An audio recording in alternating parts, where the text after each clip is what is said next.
fourth-year urban planner, ninth-year college student. 3 months away from capping it off. I started the quarter looking at Lower Price Hill over here, and by the end of the quarter was looking at the entire bowl of downtown. The underlying kind of assumption in this is obviously they're looking to build a new bridge for I-75 to alleviate the pressure off of Brent Spence, and I'm looking into a realignment of 75 leading up to the bridge here. The Urban Design Associates initial concept that we saw a month or two ago at Cincinnati State showed kind of a straight shot through Queensgate here. I decided to even push it further over to the west, sending it in essence down Freeman Avenue here, kind of into the wastelands in between all the railroad tracks down there. This would bring, somewhere around 120 acres kind of into the collective downtown area. Kind of where I went with that is reclaiming this old right-of-way for the highway. Instead of building on it, was looking at what could we put there to really attract people into the downtown to increase density. So instead of building on it, my thought was, why not take this opportunity where we have, in essence 30 acres to create a huge kind of central park for downtown Cincinnati. We've got the 3 spheres of sustainability. I'm sure you all know about the triple bottom line: environmental, social, economic. I've tried to hit all 3 of them with this plan.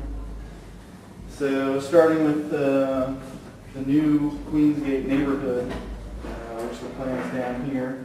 I want to start off by saying that this is the 2040 vision plan. I do not see a new neighborhood showing up here in the next 10 to 20 years. I think we really need to add more density to the downtown that we already have before we look to expand it.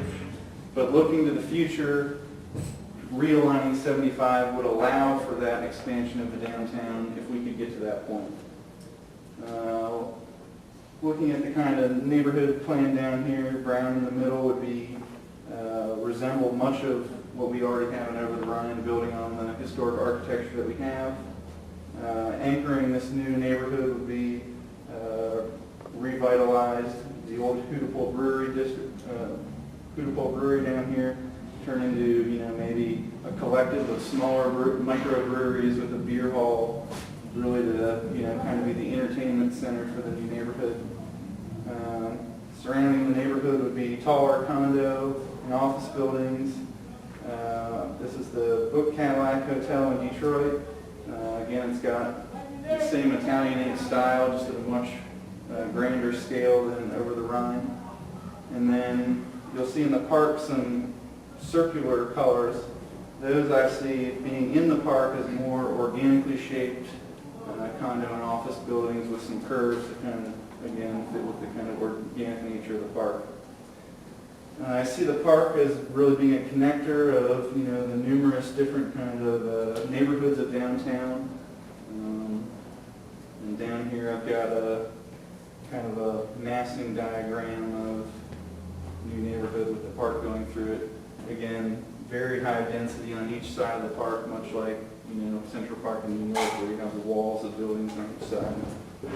And that's kind of the historical reference of this area. You can see it used to look, again, much like Over the Rhine. However, most of that's been wiped out for the highway and light industrial uses.